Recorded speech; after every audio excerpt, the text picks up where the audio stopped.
지극히 높은 곳에서는 하나님께 영광이요 땅에서는 기뻐하심을 입은 사람들 중에 평화로다. 아멘.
서신체로 성시 교독하겠습니다. 여호와의 영광이 나타나고 베들레헴 에브라디아 너는 유다 족속 중에 작을지라도 한 아기가 우리에게 낳고 한 아들을 우리에게 주신 바 되었는데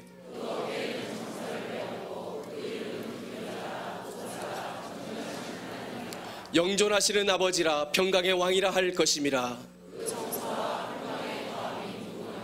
또 다윗의 위에 앉아서 그 나라를 굳게 세우고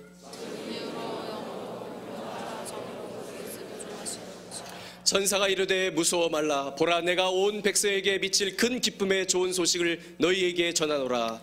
오늘날 다윗의 동네에 너희를 위하여 구주가 나셨으니 곧 그리스도 주시니라. 아멘. 앉으셔서 기도하겠습니다.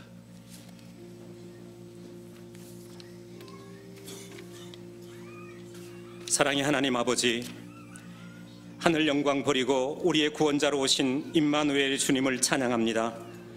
이 시간도 주님 오심의 참뜻을 생각하고 하나님께 받은 선물과 은혜를 기억하며 성탄절 예배를 드리게 하시니 진심으로 감사합니다. 우리 중앙의 모든 가족들이 성탄의 기쁜 소식과 아름다운 평화를 기대하며 하나님께 마음과 뜻과 힘을 다하여 드리는 예배를 받아주시고 모든 예배의 순서마다 오직 하나님께만 영광이 되게 해 주옵소서. 평화의 왕으로 오신 주님, 오늘 성탄절부터 시작하여 이 해가 다 가기 전에 우리의 심령에 의심과 걱정, 욕심과 교만, 시기와 분쟁과 다툼을 끊어버리고 서로 사랑하고 섬기며 신뢰하고 존중히 여기는 거룩한 주의 자녀들이 다 되게 하여 주옵소서. 사과는 과거를 풀고 용서는 미래를 여는 사과대회를 통해 죄악으로 얼룩지고 엉클어진 우리의 관계를 고쳐주시고 서로 용서하고 용납함으로 상한 우리의 영혼을 회복시켜 주시옵소서. 과거를 풀고 미래를 여는 사과대회가 우리나라의 기독교 문화로 자리잡아 지금보다 더 행복하고 화평이 가득한 우리 수원과 대한민국이 되게 하여 주옵소서. 2018년도 교회 사역 가운데 성령의 도우심과 역사하심으로 영혼 구원과 영적 성숙을 더 분명히 이루게 해주시고 하나님을 영화롭게 사람을 존귀하게 하는 과연 그 교회 우리 중앙교회가 되게 하여 주옵소서. 기독교 세계관과 성경적 가치관을 가진 믿음의 다음 세대를 세우기 위해 학교를 건축하게 하시고 마무리 단계에 이르게 하신 하나님 아버지, 우리 하나님이 하신다는 절대 믿음 가운데 학교 건축이 개교의 차질이 없도록 인도해 주시어서 중앙예담학교를 통해 우리 모두가 주의 영광을 볼 수 있도록 인도해 주옵소서. 담임 목사님에게 성령의 충만함을 더하시고 영적 센스와 탁월한 지도력을 주시어서 이 세대를 인도하는 영적 리더자로 세워주시고 거룩한 영향력을 조국과 온 세계에 나타낼 수 있도록 도와주옵소서. 특별히 영육을 평안하게 해주시어서 모든 성도들을 진리의 길로 인도하기에 조금도 부족함이 없도록 도와주옵소서. 원로 목사님 방송 선교 사역도 잘 감당할 수 있도록 인도해 주옵소서. 우리 수원과 조국 대한민국을 기억해 주옵소서. 오직 주님께 소망을 두게 하시고 하나님의 도우심과 위로와 평안함 가운데 영광스러운 복음의 빛을 바라는 자랑스러운 나라와 민족이 되게 해 주옵소서. 순교의 피로 세워진 우리나라가 구원자로 오신 예수 그리스도의 사랑으로 온전히 회복되어 이 땅의 평화 통일이 이루어질 수 있도록 도와주옵소서.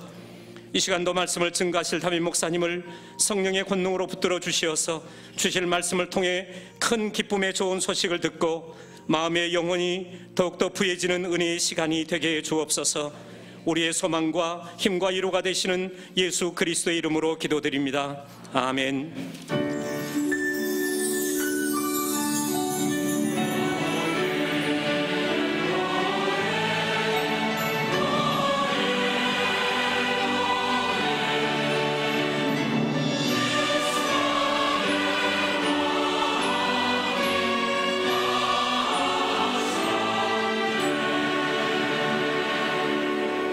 천사들의 노래가 영광의 주님을 찬양합니다.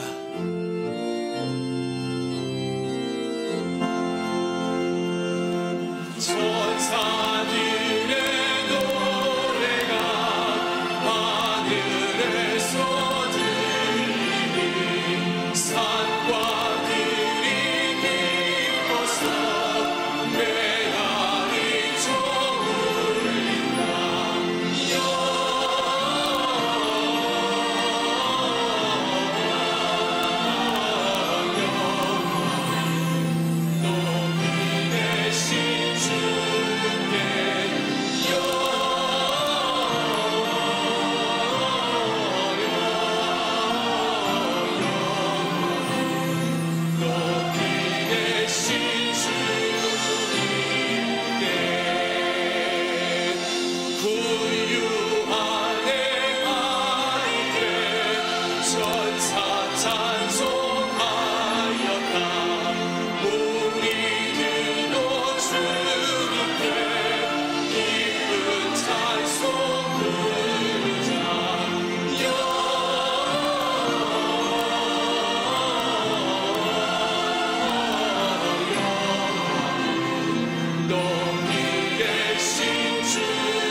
오늘 2017년 성탄절을 맞아 하나님께서 기업으로 선물로 축복을 허락하신 귀한 자녀들을 헌화하는 헌화식을 갖습니다.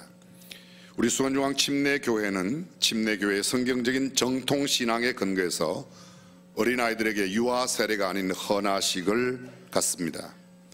성경 사무엘상 1장에 보게 되면 아들이 없던 한나가 하나님 앞에 기도하여 사무엘이라고 하는 아들을 얻습니다. 그리고 하나님 앞에 이렇게 기도합니다. 이 아이를 위하여 내가 기도하였더니 여호와께서 나의 구하여 기도한 바를 허락하신지라. 그러므로 나도 그를 여호와께 드리되 그의 평생을 여호와께 드리나이다 하고 그 아이는 거기서 여호와께 경배하니라. 예수 그리스도를 구주와 주님으로 영접한 사람들이 침례를 받습니다. 어린아이들은 아빠 엄마가 하나님께 받은 것을 기억하고 하나님께 헌화드립니다. 무자가 된 한나는 기도하여 사무엘을 얻게 되고 은혜로 받은 그 아이를 데리고 하나님의 전에 나와 하나님 앞에 사무엘의 양육과 그의 모든 앞날을 의탁하며 결례의 예를 드리고 하나님 앞에 그 아이를 올려드렸습니다. 우리가 행하는 헌화식이 바로 이 말씀에 근거해서 행하는 것입니다. 부모가 자신의 자녀를 믿음으로 키우겠다는 결심과 함께 하나님께서 은혜와 사랑으로 키워주시기를 바라는 마음의 소원을 담고 기도문을 함께 내고 오늘 이 아이를 헌화합니다. 헌화하는 아빠 엄마, 이제 아이를 안고 자리에 모두 일어서 주시면 감사하겠습니다. 아이의 울음소리가 난다는 것은 교회에 미래가 있다는 것으로 이해하시면 되겠습니다. 먼저 헌화하는 아빠 엄마에게 제가 여쭙겠습니다. 아멘으로 화답하시면 되겠습니다. 여러분은 하나님께서 여러분에게 맡겨주신 자녀가 하나님의 선물임과 축복임을 인정하고 주의 교훈과 훈계로 양육하며 하나님께서 여러분의 자녀를 사용하시도록 주님께 올려드릴 것을 서약합니까? 아멘. 성도님들께 여쭙겠습니다. 사랑하는 성도 여러분, 지금 여러분 앞에 있는 이 어린아이들이 주님의 뜻 가운데 양육되고 성장하도록 관심과 사랑으로 부모님들과 함께 자녀들을 위해 기도하여 주실 것을 약속하십니까? 아멘. 이제 헌화하는 아빠가 아이를 안고 엄마와 함께 올라오셔서 헌화 기도를 받고 헌화 증서 받은 뒤에 되겠습니다. 헌화식이 진행되는 동안에 우리 성도 여러분들께서는 오늘 헌화하는 이 어린아이들이 하나님의 법도와 율례와 규례 가운데 잘 자라도록, 또 엄마 아빠가 이 아이를 양육함에 부족함이 없도록 조용히 기도하는 마음으로 참여해 주시면 되겠습니다.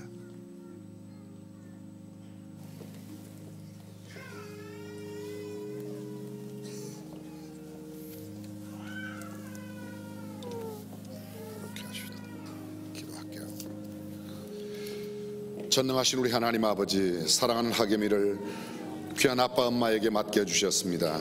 이 아이를 태에 가졌을 때 그리고 출산할 때 가졌던 감격과 그 감동을 잃지 않게 하시고, 이미도 이 아이가 믿음의 엄마 아빠를 만난 것처럼 일생 동안 우리 주 예수 그리스도를 인격적인 구주와 주님으로 만나고 탁월한 지도력, 훌륭한 영적인 멘토를 만나 일생 동안 거룩한 길을 걸어가게 하여 주옵소서. 조국과 민족에 꼭 필요한 인물이 되게 하시고 하나님 나라 확장에 쓰임받는 귀한 인물이 되도록 일생의 만남을 축복하여 주시옵소서. 지혜와 명철과 건강을 더하시고 이 아이를 양육함에 필요한 모든 것들도 아빠 엄마에게 더하여 주옵소서. 성부와 성자와 성령의 이름으로 헌화하나이다. 아멘. 헌화증서 김하겸, 아빠 김건우, 엄마 김현진, 위 어린이는 성부와 성자와 성령의 이름으로 헌화하는 것을 증명합니다. 주 2017년 12월 25일 기독교 한국침례중앙교회 담임목사 고명진, 원로목사 김장환. 헌화증서 드릴 때 뜨거운 박수로 축하해 주시면 감사하겠습니다. 축하합니다.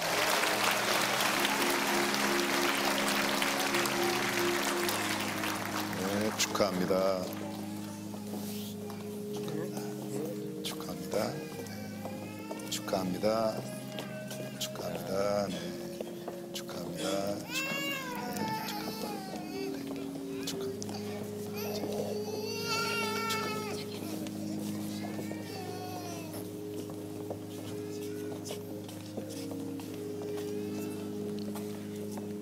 이름이 뭐예요? 지윤이. 얘는 벌써부터 찬양 연습하느라고 나름. 전능하신 우리 하나님, 지윤이를 사랑하는 가정의 기업으로 축복으로 선물로 허락해 주셨습니다. 아빠 엄마가 이 아이에 대한 감격과 감동으로 하나님의 말씀 가운데 잘 양육할 수 있는 지혜와 명철을 더하여 주옵소서.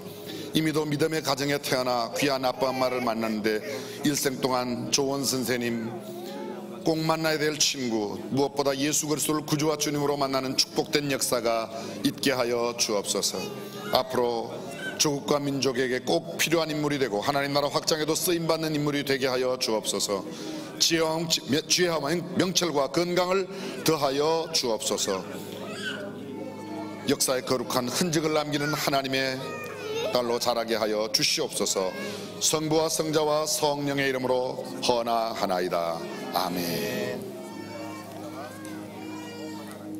헌화정서 박지훈, 아빠 박준식, 엄마 임지영, 위 어린이는 성부와 성자와 성령의 이름으로 헌화하는 것을 증명합니다. 주 2017년 12월 25일 기독교 한국침례중앙교회 담임목사 고명진, 원로목사 김정환 축하드립니다.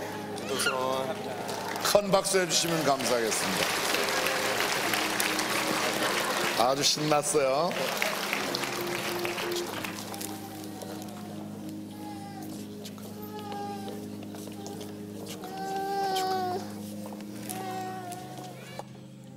쟤네들은 헌화할 때부터 벌써 찬양 연습하느라고 열심히 목청을 듣고 가있습니다. 할렐루야. 2017년 성탄절 2부 예배를 드리는 여러분과 여러분의 가정, 행하는 모든 범사, 또 계획 속에 하나님의 큰 복이 함께 하시기를 주님의 이름으로 축원합니다. 우리 옆 사람과 인사 한번 하십시다. 메리 크리스마스. 건강하세요. 행복하세요.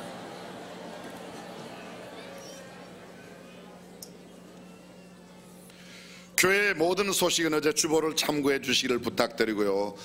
내일 모레 금년도 마지막 수요 예배가 수요일 오전 10시 저녁 7시에 있습니다. 특별히 오전 10시에는 조영근 장로님, 석성장학회 회장 되시는 조영근 장로 오셔서 귀한 간증의 말씀 나누십니다. 여러분들 많이 함께해 주시기를 부탁드립니다. 돌아오는 주일이 금년도 마지막 주일입니다. 1, 2, 3, 4, 5부 예배는 그대로 진행하고 6부 예배는 저녁 9시 반에 송구 영신 예배로 드리겠습니다. 7시 저녁 예배 없습니다. 9시 반에 송구 영신 예배로 드려서 11시 되면 예배 드리고 12시 땡 되면서 2018년 1월 1일 0시 0분 1초에 가장 먼저 성찬식으로 새해를 맞겠습니다. 한 해를 마무리하는 마지막 시간, 새해를 여는 첫 시간 성찬으로 나아갈 수 있기를 간절히 바랍니다. 1월 1일이 월요일입니다. 신년 재직 헌신 예배가 오전 9시와 11시 두 번 드리겠습니다. 우리 교회 성도들이 많아서 두 번 예배 드리면 언제나 장소가 부족한 상황입니다. 오늘도 아래 위층 꽉 차고 지금 현재 영상 예배실, 전시관실, 식당 예배실, 아가페실 모든 부속실이 꽉 차 예배 드리고 뒤에 문도 열어 놓았습니다. 앞으로 빨리 예배당이 좀 쾌적한 공간에서 더 넓게 예배 드릴 수 있도록 계속 기도해 주시기를 부탁드리겠습니다. 오늘 성탄절 맞이해서 혹여 처음 나오신 분이, 오랜만에 나오신 분들이 계신지 모르겠습니다. 우리 시장님은 자주 오셔서, 시장님은 많은 분들이 저한테 여쭤봐요. 수원시장님이 중앙침례교회 집사님이죠. 제가 아니라고 안 하고 우리 교회 종종 나오십니다 이렇게 말씀을 하고 있습니다. 근데 귀한 말씀 또 오늘도 인사해 주실 텐데, 처음 나오신 분들 주님의 이름으로 환영합니다. 이 시간 축복송 가운데 환영하겠습니다. 축복합니다. 축복합니다. 주님의 이름으로 축복합니다. 주님의 사랑으로 이곳에 모인 주의 거룩한 자녀에게 주님의 기쁨과 주님의 사랑이 충만하게 넘치기를 축복합니다. God bless you. God bless you. 축복합니다. 주님의 사랑. 옆 사람 마음껏 축복하며 God bless you. God bless you. 축복합니다.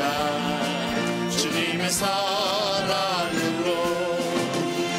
뜨거운 박수로 옆사람 축복하고 환영해 주시면 감사드리겠습니다. 준비하신 성탄 예물 하나님께 봉헌합니다.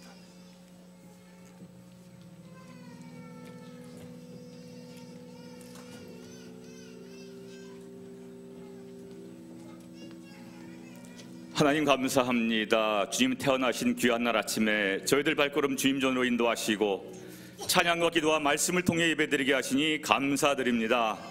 하나님, 이 시간 저희들 예수님 탄생을 축하하고 받은 바 은혜에 감사하여 여러 가지 모양으로 드리고자 하오니 드린 손길 모두에게 감사함이 넘쳐나게 하나님 인도하여 주시옵소서. 이물질 쓰이는 곳마다에 하나님의 나라가 확장되는 놀라운 역사만이 드러나길 원하오며 예수님의 이름으로 기도하옵나이다. 아멘.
오늘 우리에게 주신 하나님의 말씀 누가복음 2장 10절에서 11절까지의 말씀을 함께 봉독하겠습니다.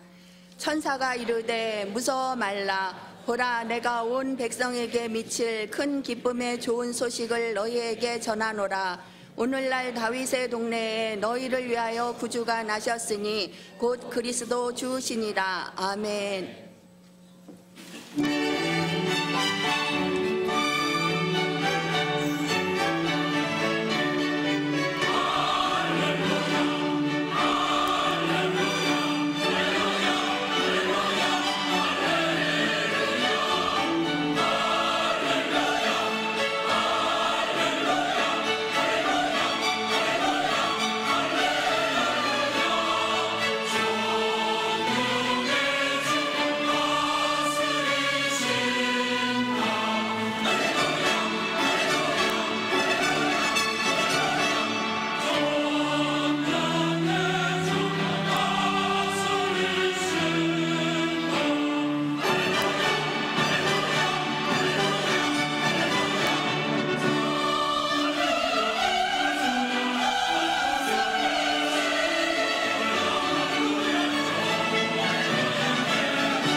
조금 전에 말씀드렸지만 우리 125만 수원시의 모든 시정을 책임 맡고 계시는 염태영 시장님, 시장님이 우리 시의 시장님을 맡고 나신 뒤에 생태도시, 세계 유일의 생태도시를 만들고 세계적인 도시로 만들었습니다. 그 외에 여러 가지 일들이 많이 있지만 제가 보기에 우리 시장님은 하나님께서 사랑하시는 시장님이시고 하나님을 사랑하는 시장님이라고 믿습니다. 큰 격려의 박수 이 시간 우리 축도에 말씀해 주실 때고.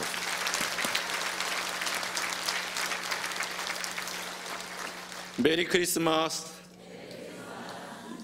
반갑습니다. 하늘의 높은 권세를 이기고 또 우리 죄를 사하기 위해서 이 땅에 오신 예수님이 탄생하신 날, 이렇게 중앙침례교회에서 우리 교우 여러분들과 함께 예배드릴 수 있게 인도해 주신 하나님께 감사를 드립니다. 애플데이, 제가 지난번에 사과를 받고 너무나 재밌고 또 그것이 많은 사람에게 깊은 울림을 줄 것 같아서 저도 페북에 올려갖고 많은 사람들에게 칭찬을 받았습니다. 근데 오늘 보니까 산타크로스 색깔로 우리 찬양대 오케스트라 또 사과까지 있고 이 앞에 포인세티아 목사님의 넥타이까지 다 빨간색이에요. 늘 이렇게 하나님의 절기를 정말 적절하게 잘 활용해서 은혜롭게 예배를 이끌어 주신 고명진 목사님과 우리 중앙침례교회 교회 여러분께 올해도 정말 애쓰셨다고 감사 말씀드립니다. 제가 중앙침례교회 와서 교회 여러분들을 뵐 때마다 늘 밝은 얼굴로 환하게 맞아주시고 또 그것이 세상의 빛으로 우리 지역사회에 또 한국사회에서 큰 영향력과 또 밝은 기운을 충천하게 해주시는 데 대해서 정말 감사를 드리고요. 새해 2018년도 하나님의 크신 사랑이 우리 지역뿐만 아니라 전 세계에 가득한데 그 중심이 중앙침례교회가 있기를 기원해 마지 않습니다. 모두 하나님의 은혜 풍성히 받는 성탄절 되시기 바랍니다. 감사합니다.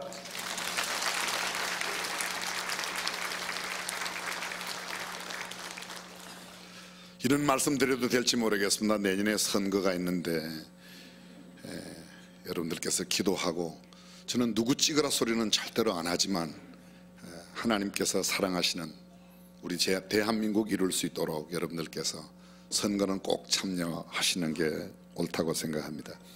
하나님이 세상을 이처럼 사랑하사 독생자를 주셨으니 이는 저를 믿는 자마다 멸망치 않고 영생을 얻게 하시겠다고, 우리를 구원하기 위해 하나님께서 독생성자 예수 그리스도를 이 땅에 보내신 그날을 기념하여 드리는 성탄절 예배에 오늘 2부 예배 참여하신 여러분 모두 하나님의 큰 복을 마음껏 누리시기를 주님의 이름으로 축복합니다.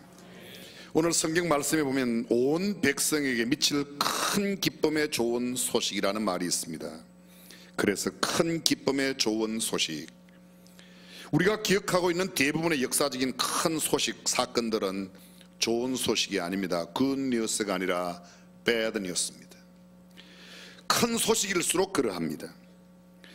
지난 12월 21일 오늘부터 나흘 전입니다. 제천 스포츠센터 화재 사고로 29명의 아까운 생명이 목숨을 잃었습니다. 그 중에 목사님이 2분, 권사님이 2분, 장로님, 성도님들이 꽤 많이 떠나셨더라고요. 인천 영흥도 낚싯배 전복 사고 12월 3일 날 13명이 순간에 목숨을 다 잃어버렸습니다. 다시 생각하기도 싫지만 지난 10월 1일 미국의 라스베가스 총기 사건은 59명이 무차별하게 난사되는 총 가운데 죽었고 약 530명이 부상을 입었습니다. 그런가 하면 아직도 우리 국민들의 가슴 속에 깊은 상처를 남기고 있는 세월호, 2014년 4월 16일 진도 세월호 침몰로 295명이 사망했습니다. 9명은 실종되었습니다. 1995년 6월 29일 삼풍백화점 붕괴로 501명이 사망했습니다. 1994년 10월 21일 성수대교 붕괴 사고로 32명 후진국형 사고가 이 땅에 계속해서 일어납니다. 신문에 대서특필하고 텔레비전에 라디오에 계속 크게 보도되는 뉴스는 거의가 좋은 소식이 아니라 나쁜 소식입니다. 2001년 9월 1일 9.11 우리가 잘 알고 있습니다. 테러 사건으로 미국의 월드 트레이드 센터 2동이 그대로 무너지면서 무려 3,025명이 사망하고 실종되었습니다. 2차 세계대전 당시에 히틀러는 만행을 저질렀습니다. 유태인 600만 명, 폴란드에서 300만 명, 러시아에서 100만 명, 나머지 200만 명 합해서 600만 명을 학살했습니다. 역사의 가장 비극적인 사건 가운데 하나일 겁니다. 1975년부터 79년까지 4년 사이에 캄보디아 폴포트 정권은 크메르 루저를 중심으로 해서 적게는 250만, 많게는 약 350만, 정확한 숫자를 아직도 알지 못합니다. 지금도 킬링 필드에 가면 길에 널브러져 있는 뼈들이 그대로 있는데 다 추리질 못합니다. 그럴 수가 있는가? 그렇습니다.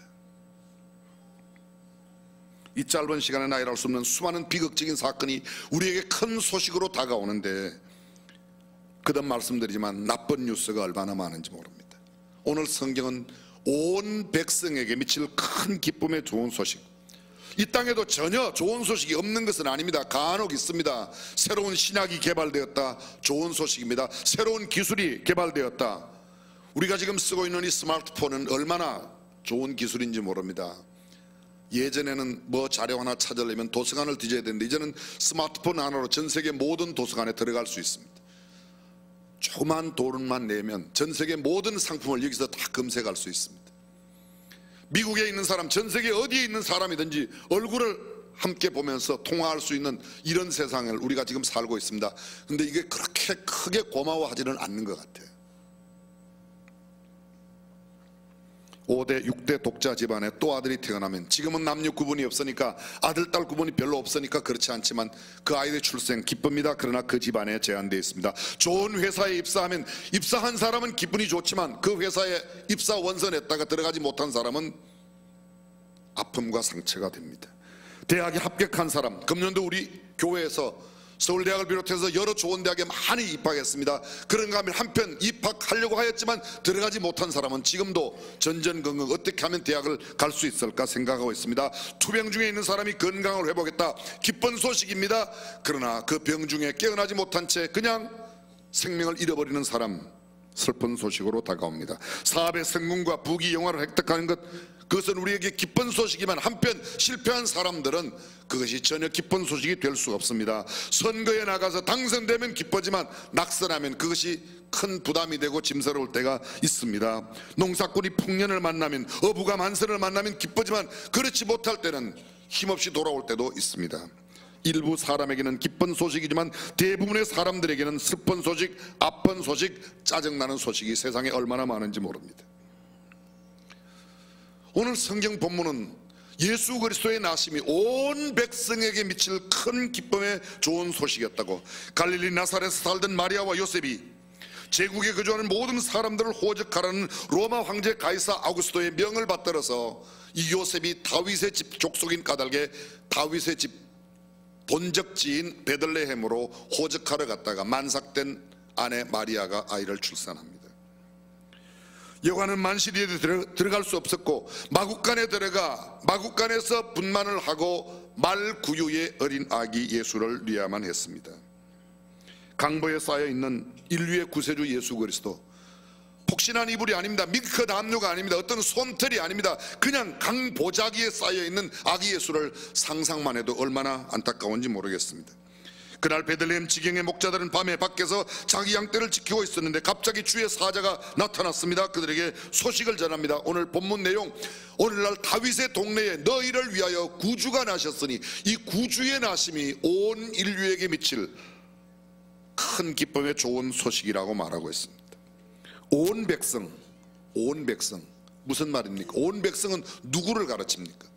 여러분이 온 백성이라는 말의 뜻이 무엇인지 아십니까? 아담 이후로 태어난 모든 사람, 지금까지 이 땅에 태어났다가 떠나간 사람들, 지금 살고 있는 73억, 아니 앞으로 다가올 모든 사람, 모든 민족, 모든 나라, 그 누구 하나도 예외 없이 이 땅에 태어나는 모든 사람들에게 기쁨의 소식, 그것은 유일한 예수 그리스도의 나심 이외에는 없는 줄로 믿습니다. 최초의 사람 아담 이후 모든 사람들이 예수 그리스도 없이는 결코 구원받을 수 없기 때문입니다. 그래서 그분이 구주로 나셨기 때문에 큰 기쁨의 좋은 소식입니다. 그분이 우리의 구세주입니다. 그분이 메시아입니다. 그분이 우리를 구원하는 리디머입니다. 구세주란 말이 무슨 뜻입니까? 구주, 그를 건져낸다는 겁니다. 인류의 죄악과 파멸의 상태에서 구원하시는 하나님을 의미합니다. 세상의 악이나 위험으로부터 인류를 구원하는 주인이십니다. 영원한 지옥의 형벌을 면할 수 없는 죄인인 우리를 구원하여 하나님의 자녀가 되게 하고 영원한 천국 백성이 되게 하시는 것, 예수 그리스도 이외에는 다른 길이 없는 줄로 믿습니다. 왜 예수 그리스도의 나심이 온 백성에 미치는 큰 기쁨의 좋은 소식인가? 그렇습니다. 우리 모두가 죄인이기 때문에 그렇습니다. 예수 그리스도가 없다면 죄인에게는 전혀 소망이 없습니다. 성경은 말합니다. 모든 사람이 죄를 범하였습니다. 의인은 없나니 하나도 없다고 말하고 있습니다. 죄의 삭시 뭐죠? 사망입니다. 죄의 삭선 사망입니다. 사망이란, 이 헬라 원어의 타나토스라는 사망이라는 뜻은 분리라는 뜻입니다. 분리. 최초의 성경에 나타난 사망이 뭔가 하면 아담이 하나님의 말씀을 어기고 에덴 동산에서 쫓겨납니다. 하나님과 아담의 분리, 이게 첫 번째 죽음입니다. 두 번째, 아담 이후로 아담을 포함한 모든 사람들이 이 땅에 태어나면 일정 기간 살다가 아담의 시대는, 아담은 930세를 살았습니다. 무두셀라는 969세를 살았습니다. 라멕은 777세를 살았습니다. 아브라함은 175세를 살았습니다. 요셉은 110세를 살았습니다. 요수아 110세를 살았습니다. 저는 몇 살 살지 모르겠습니다. 근데 모든 사람들이 다 죽습니다. 죽음이 뭐예요? 우리의 영혼과 우리의 육체의 분리입니다. 그래서 돌아가셨다고, 영혼은 하나님 나라로 돌아가고 육신은 흙으로 돌아간다는 겁니다. 각기 나누어 돌아간다. 그게 분리 죽음입니다. 세 번째 죽음이 있습니다. 우리가 이렇게 육신의 삶을 끝나고 그것으로 끝나는 게 아니라 우리의 영혼이 영원한 천국과 영원한 지옥으로 갑니다. 예수 그리스도를 구주와 주님으로 영접한 사람은 영원한 천국으로 가고, 그리스도를 믿지 않는 모든 사람들은 다 지옥으로 나누어지게 되어 있습니다. 이것이 죽음입니다. 이 죽음의 문제를 해결하기 위한 유일한 하나님의 방편, 하나님의 수단이 예수 그리스도를 이 땅에 보내셔서 그를 믿는 자에게는 영원한 생명을 주신다고, 이것이 참된 복음인 줄로 믿습니다. 이미 여러 번 말씀드렸지만 복음이라는 단어는 정치적인 용어예요.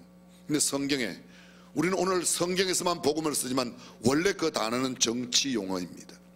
로마의 황제가 황제의 자리에 즉위를 하거나 황제가 어떤 도시에 온다면 그것이 복음, 기쁜 소식입니다. 굿뉴스예요. 왜요?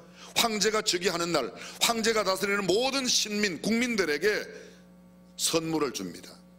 옷을 주고 먹을 것을 주니까. 황제가 우리 도시에 온다 그러면 황제가 오기 전 그 도시에 도로를 정비합니다. 집을 수리합니다. 거기 살고 있는 도시민들에게 먹을 것과 입을 것을 새롭게 줍니다. 그래서 황제가 온다면 모든 사람들이 기뻐하는 겁니다. 기쁜 소식이라고, 기쁜 소식이라고. 바울은 로마 교회에 보낸 편지 가운데서 이렇게 말합니다. 황제가 기쁜 소식이 아니라 예수 그리스도가 복음이라고, 예수 그리스도가 굿뉴스라고, 예수 그리스도가 기쁨이라고 말하고 있습니다. 구원을 다른 말로 말하면 이렇게 표현할 수 있습니다. 하나님과 인간 사이에 무너진 관계를 회복하는 겁니다. 하나님과 인간 사이에 나누어진 것을 회복하는 겁니다. 그 구원의 회복, 소위 관계의 회복, 죽음의 관계를 극복하고 이겨내게 하는 것, 그것이 구원입니다. 하나님과 사람 사이에 무너진 평화를 회복하는 것, 인간과 인간 사이에 화해를 만들어내는 것, 이것이 모두 성경의 넓은 의미에서의 구원입니다. 질병 가운데서 고침받는 것 구원이라고 말합니다. 왜 우리가 이 관계가 잃어버리고 무너졌는가? 왜 평화를 상실하였는가? 죄 때문에 그렇습니다. 죄가 무엇입니까? 어떤 분이 이렇게 풀이했습니다. 죄라는 한자가 보면 넉사자 밑에 안일비자, 네 가지 아닌 게 죄래요. 불법, 법을 어기면 죄예요. 불의, 의롭지 못하면 죄예요. 불신, 믿지 않는 게 죄라고. 요한복음 16장 9절 말씀에 죄에 대하여라 하면 저희가 나를 믿지 아니하며 안 믿는 게 죄라는 겁니다. 마지막 네 번째, 불선. 불선은 야고보서 이렇게 말합니다. 선을 알고도 행치 아니하면 죄니라. 선한 일을 행해야 된다는 걸 알고 있음에도 행하지 않으면 죄라고 말합니다. 이 불의와 불법과 불신과 불선의 죄, 이 죄 까닭에 평화가 깨어지고 화목이 무너졌습니다. 그런데 예수 그리스도는 이 죄 문제를 해결하기 위하여 오셨습니다. 인자에 온 것은 많은 사람을 위하여 대속물로 주려고 오셨다고, 그분께서 십자가를 지신 것은 바로 이 죄 문제를 해결하기 위하여 지신 것입니다. 세상 사람들 사는 가운데 왜 평화가 무너지는가? 서로 믿질 못하기 때문에 그래요. 못 믿으면 어떤 현상이 생기죠? 믿질 못하면, 불신하면 어떤 게 생겨요? 믿지 못하면 의심이 생깁니다. 불안해집니다. 못 믿으면 불안한 겁니다. 걱정이 생깁니다. 염려가 생깁니다. 고민이 생깁니다. 따라서 평화가 없어집니다. 믿고 모든 것을 맡기는 사람은 전혀 불안하지 않습니다. 믿고 맡기지를 못하니까 불안한 겁니다. 왜 평화가 깨어졌는가? 믿지 못하니까. 왜 평화가 깨어졌습니까? 겸손하지 못해서. 내가 잘났다고 생각하니까, 내가 너보다 똑똑하고 생각하니까, 내가 너보다 높다고, 내가 너보다 낫다고 생각하는데 나를 무시한다고 느껴지니까 기분이 상하는 겁니다. 평화가 깨어지는 겁니다. 업신 여긴다고 생각하니까, 거지 발사계로 여기니까 평화가 깨어지는 겁니다. 근데 나를 귀하게 여겨주면 다 평화가 찾아와요. 왜 평화가 깨어지는가? 나누고 베풀지 못하니까요. 다른 말로 말하면 더 많이 가지려고 하는 욕심만 내려놓으면 평화가 찾아와요. 가지려고 애를 쓰면 평화가 깨어지는 겁니다. 남들을 더 귀하게 여기고 존귀하게 섬기면 평화가 옵니다. 그런데 내가 잘났다고 생각하고 왜 나를 안 알아주냐, 왜 나를 몰라주냐고 생각하면 평화가 깨어집니다. 남들을 나보다 더 높이 생각하고 그를 귀하게 여기고 그를 공경하고 그를 접대하면 평화가 찾아옵니다. 네가 나를 대접해야 되는데 왜 대접 안 해주냐고 생각하면 평화가 깨어집니다. 교회도 마찬가지입니다. 신앙생활의 연조가 말하는 게 아니라 내가 얼마만큼 성숙한가가 중요합니다. 제가 흔히 쉽게 말씀드리죠. 그 사람이 얼마나 성숙한가를 어떻게 알 수 있다고요? 찔러보면 알아요. 찔러보면. 기분 나쁜 말을 해보면 압니다. 기분 나쁜 말을 해도 내가 여유가 있고 내가 넉넉한 사람은 쿠션이 있어서 잘 받아냅니다. 근데 내 귀에 거슬리는 말은 눈꽃만큼도 용납 못하는 사람이 있어요. 여유가 없어서 그래요. 넉넉함이 없어서 그렇습니다. 대부분의 우리 교회 성도들은 넉넉함이 많은데 간혹 한두 명은 그렇지 않은 사람도 있는 것 같아요. 근데 있는 것 같다는, 이런 사람이 나인 것 같다는 생각이 다 들죠. 남의 잘못이나 과오나 실수를 생각하기 전에 내가 먼저 나의 실수와 나의 부족함을 인정하면 평화가 옵니다. 내가 먼저 약하다고 생각하고 내가 먼저 부족하다고, 내가 낮은 사람이라고 내가 먼저 사과하고 용서를 구하면 평화가 찾아옵니다. 그런데 네가 잘못한 게 더 많다고 생각하고 나는 요만큼 잘못했는데, 내가 요만큼 잘못했든지 얼마를 내가 먼저 잘못했다고 이야기하면 화해가 옵니다. 그런데 나는 조금 너는 많이, 화해는 깨집니다. 내 탓이라고 생각하면, 내가 섬기기로 작정하면, 내 생각이 짧았다고 말하면 평화가 옵니다. 나 할 것은 다 해서 네가 못했다고 생각하면 평화가 깨어집니다. 나 그만하면 잘했어, 나 그만하면 겸손해. 유명한 어거스틴이 그런 말을 했습니다. 나는 이만하면 겸손하다고 생각하는 그날이 하나님께 마지막 쓰임받는 날이라고. 그렇습니다. 나보고 얼마나 더 낮아져야 되느냐고 따지기 전에 더 낮아질 수 있도록 더 믿음을 갖고 더 신뢰하고 내가 더 섬긴다면 참된 평화가 이 땅에 올 줄로 믿습니다. 내가 먼저 잘못했다고, 내가 먼저 사과하고 내가 먼저 용서를 구하는 것, 그것이 바로 우리가 행하는 사과 데이, 애플 윅. 사실은 이건 사과고요. 사과한다는 겁니다. 한국 사람들은 새해를 2번 맞죠? 우리 달력으로 1월 1일 신정을 맞고 또 설날 새해를 합니다. 유태인들은 새해를 3번 합니다. 보통 우리가 캘린더에 있는 1월 1일 신정을 맞고요, 6월절, 보통 3월이나 4월쯤 되는 6월절에 구약성경 출애굽기 12장 2절에 보면 6월절을 지키고 나서 이달을 그 해의 첫 달로 여기라고 해서 그때 6월절을 새해를 시작합니다. 그리고 유대의 절기로 7월 1일이 되면 나팔을 불고 새해를 또 맞이합니다. 이 나팔절 새해입니다. 6월 마지막 날, 유대의 달력으로 6월 마지막 날 온 가족은 요사이 말로 말하면 목욕을 합니다. 정결 예를 따라서 깨끗하게 몸을 단장하고 7월 1일이 되면 그 해의 대제사장이 양각나팔, 쇼파르라고 하는 양각나팔을 한 100번쯤 붑니다. 그러면 그날이나 그 다음 날까지 사람들은 다 금식합니다. 그리고 그 7월 1일 나팔절 새해에 그들이 서로 만나면 인사를 하는데, 그때 인사가 러시아나토바 데카부카라는 말을 씁니다. 이 러시아나토바 데카부카, 그냥 짤막하게 샤나토바라는 말을 쓰는데, 그 말의 문자적인 뜻은 당신의 이름이 하나님 나라 생명록에 꼭 기록되기를 바란다는 문자적인 뜻이 있습니다. 그리고 그 문자적인 뜻과 동시에 하는 일이 7월 1일부터 7월 9일까지 만나면 모든 만나는 사람에게 내가 지난 한 해 동안 당신에게 잘못한 것 용서해 달라고 사과를 합니다. 내가 이것 잘못했다고, 내가 이것 잘못했다고. 새해 9일 동안, 그리고 7월 10일이 되면 그의 제사장이 염소 2마리를 가지고 와 그 염소 2마리 위에다가 안수를 합니다. 염소 머리에다가 손을 얹고 하나님 이스라엘 백성들의 모든 죄를 이 염소에게 다 넘깁니다. 한 마리는 잡아서 지성소 안에 속죄소에 하나님 앞에 제물로 드리고, 한 마리는 끌고 나가서 다시는 돌아오지 못하도록 광야로 내보냅니다. 이 광야로 내보내어 다시 돌아오지 못하게 하는 염소를 아사셀 염소라 그렇게 말합니다. 그리고 새해 모든 절기를 끝내고 7월 11일부터 삶의 현장에서 여전히 모든 삶을 살아가는 겁니다. 3년 전에 만 2년이 좀 지났군요. 그때 성지순례를 갔었습니다. 그랬더니 성지순례 갔었을 때 마침 우리가 성지순례 간 기간이 바로 이 나팔절 기간이었습니다. 새해를 맞이하는 기간이었습니다. 우리를 안내하던 목사님이 그렇게 해서 말하세요. 사람들을 만나면 샤나토바 그렇게 인사를 하라는 거예요. 근데 의외로 우리가 샤나토바라고 인사하면 굉장히 이 히브리 사람들이, 유태인들이 반응이 굉장히 뜨겁게 왔습니다.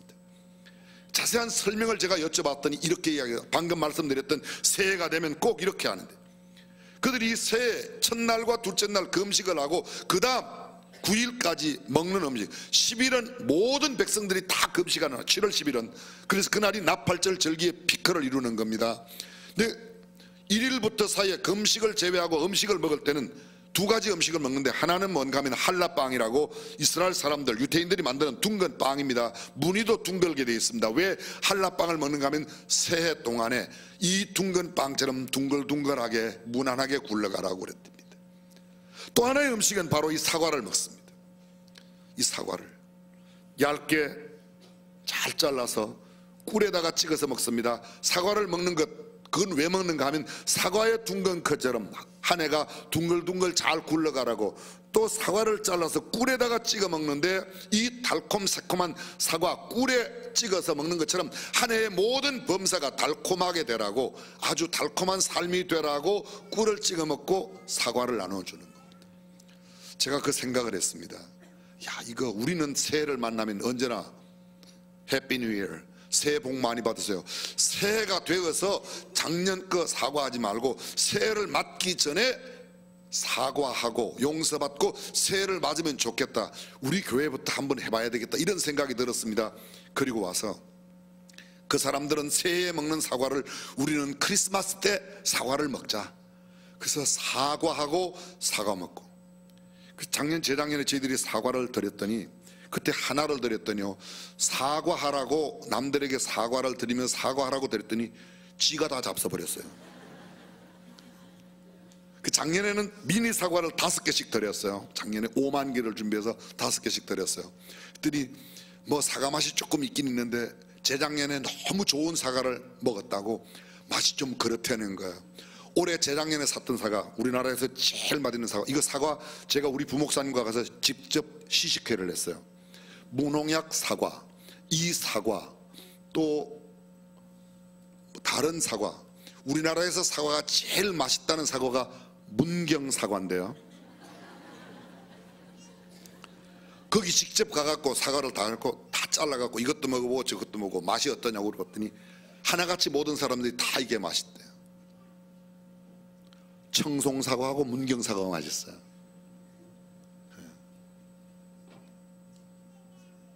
이걸 구입했습니다. 2만 개를 구입했어요. 올해는 2개를 드려요. 하나는 지가 잡수라고 포장도 안 했습니다. 하나는 남들에게. 그래서 여기다가 저희들이 스티커를 붙였습니다. 사과는 과거를 풀고 용서는 미래를 연다. 사과하면 얽혀있던 게 다 풀려집니다. 용서해주면 용서한 사람이 편해. 용서받은 사람도 기쁘지만 용서하는 사람이 내 마음속에 얼마나 마음의 평안을 누리는, 용서하지 못한 사람은 그걸 꽁하니 두고 살아갑니다. 쉬운 예를 하나 들겠습니다. 시집와서 시어머니에게 모진 말 한마디 들었는데 시어머니는 그 말하고 5초도 안 돼서 새까맣게 잊어버립니다. 며느리는 그 마음을 그 말을 가슴에 둡니다. 입술에 30초, 30년 동안, 40년 동안 가슴에 두고 시어머니 돌아가시고 나면 남편한테 퍼붓습니다. 내가 시집왔을 때 너 엄마가 나한테 뭘 했는지 알아? 이러면서 앙카랗게 막 대들어요. 30년 전에, 40년 전에 시어머니 이야기하고 2초 3초도 안 돼서 잊어버린 걸 자기는 그렇게 갖고 있습니다. 그 내 마음속에 그게 상처가 돼. 그때 내가 용서했더라면, 그때 우리 어머님은 그런 분이라고 그때 이해했더라면 나는 얼마나 자유로운 30년 40년을 살 텐데, 그거 어머니 죽기를 얼마나 기다렸을까. 그 말 하고 싶어가지고. 사과는 과거를 풀고 용서는 미래를 연다. 오늘 준비했습니다. 설교는 끝났어요. 지금 사과 드릴 거예요. 사과 드릴 거예요. 빨리 준비해서 사과 나눠주셨으면 좋겠습니다. 우리 주변에 우리가 용서 받아야 할 일들, 우리가 잘못했다고 생각하는 사람들 용서해 줘야 할 일들 우리가 만든다면 세상은 훨씬 더 밝은 세상이 될 것입니다. 성경은 이렇게 말합니다. 지극히 높은 곳에서는 하나님께 영광이요 땅에서는 기뻐하심을 입은 사람들 중에 평화로다. 예수님은 평화로 위해서 오셨습니다. 화해를 위해서 오셨습니다.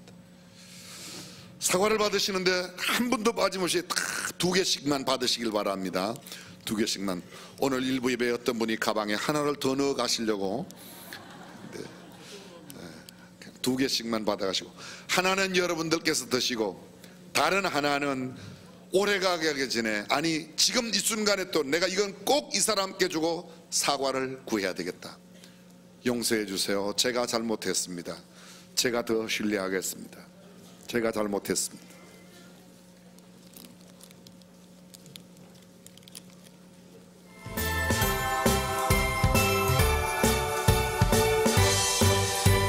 사과도 받고 영상도 보시고.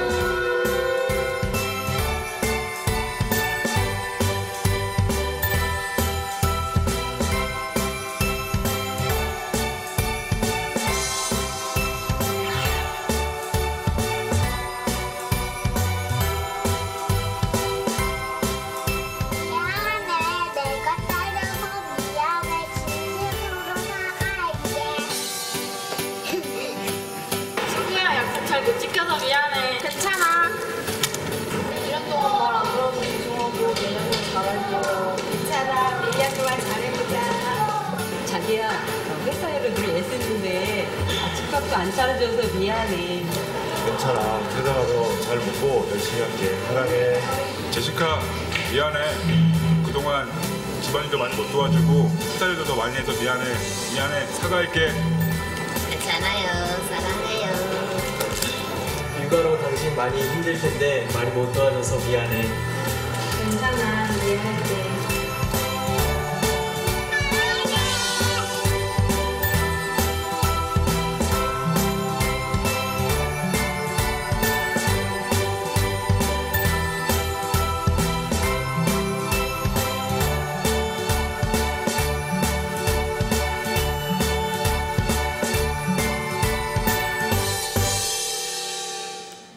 성탄과 새해를 의미 있는 사과와 용서로 보낼 수 있다면 얼마나 세상이 밝아질까요?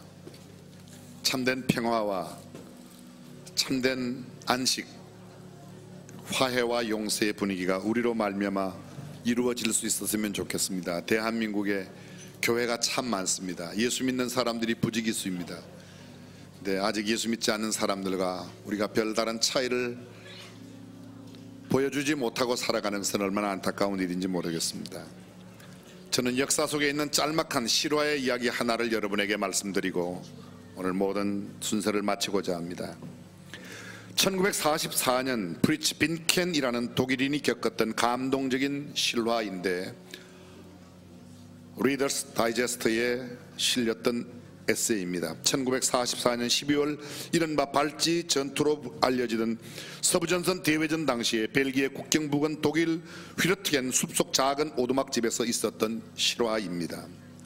아헨에서 살다가 연합군의 계속된 공습으로 인하여 이곳으로 피난 온 12살 먹은 프리츠 빈켄은 어머니와 함께 이곳 한적한 오두막집에서 살고 있었습니다. 야포의 폭격기의 편대의 비행기 소리가 끊임없이 이어지던 크리스마스 이브 때의 일입니다. 쉴 새 없이 포소리가 이어지는 전쟁터이기는 하였지만 민방위 대원으로 근무 중인 아버지가 돌아오면 사랑하는 가족들이 함께 모여 조촐한 크리스마스 파티를 할 수 있다는 기대에 빈켄은 들떠 있었습니다. 그때 느닷없이 오두막 문을 두드리는 소리가 났습니다.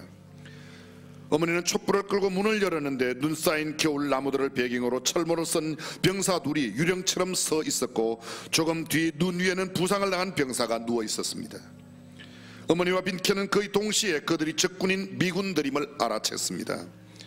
어머니께서는 흥분을 가라앉히려는 빈켄의 어깨 위에 한 손을 올려놓고 잠시 동안 가만히 서 계셨습니다.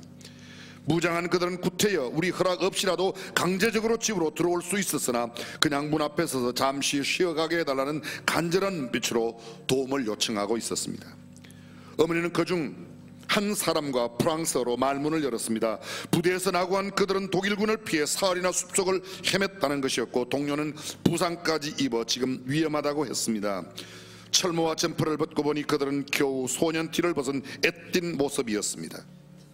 비록 적군이었지만 어머니의 눈에는 단지 도움이 필요한 아들 같은 소년으로만 보였습니다. 약간의 침묵이 흐른 후 어머니께서 들어오세요 라고 말을 했습니다. 그들은 부상자를 들어다가 빈켄의 침대 위에 눕혔고 부상자를 살펴보러 가면서 어머니가 빈켄에게 말했습니다. 저 두 사람의 발가락이 언 것 같으니 자켓과 구두를 벗겨주고 밖에 나가 눈 한 양동이를 포우라고. 밖에 나가 눈을 포았습니다. 빈켄의 어머니 말씀대로 눈을 포은 그 눈을 갖고 그 군인의 발을 눈으로 문질러 주었습니다. 그 사이 어머니는 크리스마스 이브 때 쓰려고 아껴뒀던 수탉 한 마리와 감자를 가져와서 요리를 만들기 시작했습니다. 얼마가 흐른 뒤 고소한 통닭 냄새가 방 안 가득. 그런데 갑자기 또다시 누군가 문을 두드리는 소리가 들립니다. 이번에도 미군들이겠지 생각으로 빈켄이 문을 여는데 뜻밖에도 독일군 4명이 문 앞에 서 있었습니다. 순간 빈켄의 몸은 그 자리에 얼어붙고 말았습니다. 적군을 숨겨주는 것은 최고의 반역죄로 적결 총살감이었음을 비록 어린 12살이었지만 그는 알고 있었기 때문입니다. 프렐리에 바이낙텐 메리 크리스마스 축성탄 그런 뜻입니다. 어머니가 인사를 하자 병사들은 날이 밝을 때까지 쉬어가게 해달라고 간청합니다. 물론이죠. 따뜻한 음식도 있으니 어서 들어오셔요. 막 구워지고 있는 통닭 냄새에 코를 벌름거리던 병사들은 기뻐서 어쩔 줄을 몰라 했습니다. 그러자 어머니가 작지만 단호한 목소리로 말씀을 덧붙였습니다. 하지만 우리 집에 다른 손님들이 와 있습니다. 비록 그들이 당신들의 친구는 아닐지도 모릅니다. 그 찰나 독일군들은 총의 방아쇠에 손가락을 걸었고 숨어서 문 밖을 살피던 미군들 역시 얼른 총을 가져다가 방아쇠에 손가락을 얹었습니다. 어머니가 다시 침착한 태도로 말을 이어갔습니다. 오늘은 크리스마스 이브입니다. 우리 집에서 싸움이 벌어지는 것은 절대로 허용할 수 없습니다. 당신들은 내 아들과 같습니다. 그리고 저 안에 부상당한 나고한 미군들도 마찬가지예요. 모두가 배고프고 지친 몸입니다. 오늘 밤만은 죽이는 일은 서로 잊어버렸으면 좋겠습니다. 무거운 침묵이 계속되었고 아마도 그 자리에 어느 누구에게나 그것은 참으로 긴 시간이었을 그런 시간이 흘러갔습니다. 근데 그 정막을 깨뜨린 것은 총소리가 아니라 어머니의 명랑한 목소리였습니다. 뭐들 해요? 빨리 저녁 먹읍시다. 총은 모두 이 장작더미 위에 올려놓으세요. 그러자 젊은 독일군과 미군들은 동시에 말 잘 듣는 어린아이들처럼 고분고분 그들의 총을 장작더미 위에 올려놓았습니다. 갑자기 손님이 늘어난 관계로 저녁을 더 준비하기 위해 어머니는 빈켄에게 감자를 더 가져오라고 하였습니다. 창고에서 식량을 찾는 동안 빈켄은 미군 부상병의 신음소리를 들었습니다. 감자를 가득 안고 돌아와 보니 독일군 하나가 안경을 쓰고 부상당한 미군의 상처를 돌보고 있었습니다. 어머니가 물었습니다. 위생병이군요. 그러자 안경을 쓴 독일 병사가 대답합니다. 아닙니다. 하지만 몇 달 전까지 하이델베르그 대학에서 의학을 공부했었습니다. 그는 꽤 유창하게 들리는 영어로 추위 덕분에 환자의 상처가 곪지 않았다고 미군을 안심시켰습니다. 과도한 출혈 때문입니다. 쉬면서 영양을 섭취하면 괜찮을 것입니다. 서로 간의 적개심이 서서히 가시면서 긴장이 풀리기 시작했습니다. 모두 식탁에 앉았을 때 다시 보니 나의 눈에까지도 군인들은 아주 어린 아이로 보였습니다. 쾰른에서 온 하인즈 빌리는 16살이었고 23살 난 하사가 가장 나이가 많은 군인이었습니다. 하사가 배낭에서 포도주 한 병을 꺼냈고 하인즈는 호밀빵 한 덩어리를 꺼내놓았습니다. 어머니는 그 빵을 잘게 썰어 식탁 위에 내려놓고 포도주 반 병은 부상당한 미군 소년을 위해 따로 남겨두었습니다. 식사 준비가 되자 어머니는 병사들을 식탁에 모아놓고 기도를 드렸습니다. 사랑하는 주님, 오셔서 저희들의 손님이 되어 주십시오. 구절을 엎조릴 때 어머니의 눈에는 눈물이 흥건했습니다. 그러자 집으로부터 멀리 떨어진 이곳에 전쟁터까지 오게 된 병사들도 그 순간 어린 소녀들의 모습으로 돌아가 눈물을 훔치기 시작했습니다. 자정 직전 어머니는 문 밖으로 나가 함께 베들레헴의 별을 보자고 제안했습니다. 모두들 어머니의 곁에 서서 하늘을 올려다 보았습니다. 가장 밝게 빛나는 별을 찾는 동안 그들에게서 전쟁은 어디론지 없어지고 말았습니다. 다음날 아침 독일군과 미군들은 오두막집에서 서로 악수를 하고 나누어 섰습니다. 독일군 병사가 미군들에게 부대로 돌아가는 길을 상세하게 가르쳐 준 뒤 그들은 서로 헤어져 반대편으로 걸어갔습니다. 크리스마스는 그들에게 더 이상 전쟁이 아니었습니다. 예수님이 땅에 오신 것은 화해하러 오셨습니다. 평화를 가져오셨습니다. 분쟁과 시기와 질투와 미움이 난무한 세상 속에 참된 평화의 주님으로 이 땅에 오신 지 2000년이 지나갔는데 아직도 우리는 마음의 갈등을 갖고 있습니다. 올해 크리스마스를 보내며 참된 평화와 화해의 주인공으로 저와 여러분들이 살아가시기를 주님의 이름으로 축원합니다. 먼저 내 아내와 내 남편에게, 사랑하는 내 아들에게, 내 부모에게, 내 친구에게 내가 먼저 잘못했다고 나를 용서해 주라고 한다면 세상은 지금보다 훨씬 더 밝은 사회가 될 것입니다. 저는 교회를 넘어 이 용서하고 사과하는 문화가 세계 각지, 전 세계적으로 뿌리 내렸으면 하는 간절한 마음을 갖습니다. 먼저 우리부터 이 거룩한 일을 감당하여 이것이 잔잔한 파장이 일어나고 나비 효과가 일어나기를 간절히 축복합니다. 우리 이제 다 함께 자리에 일어나셔서 기쁘다 구주 오셨네 한 절만 찬송하고 오늘 모든 예배를 마치겠습니다.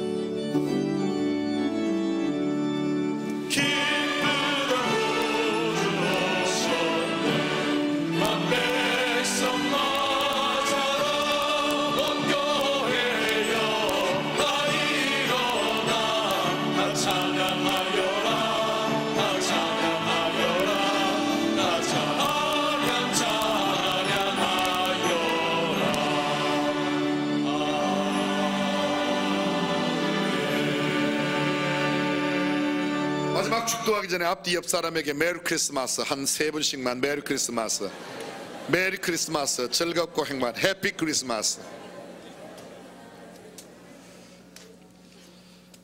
우리 주 예수 그리스도의 은혜와 하나님의 무한하신 사랑과 성령님의 감동 감화 교통 충만하심이 2017년 성탄 예배를 하나님 앞에 드리고 돌아가는 모든 믿음의 권속들, 사랑하는 자녀들 저들의 생업과 모든 계획 가운데 대한민국 대통령과 모든 위정자 온 국민들 위해 영원토록 함께 하시기를 간절히 축원하옵나이다. 아멘.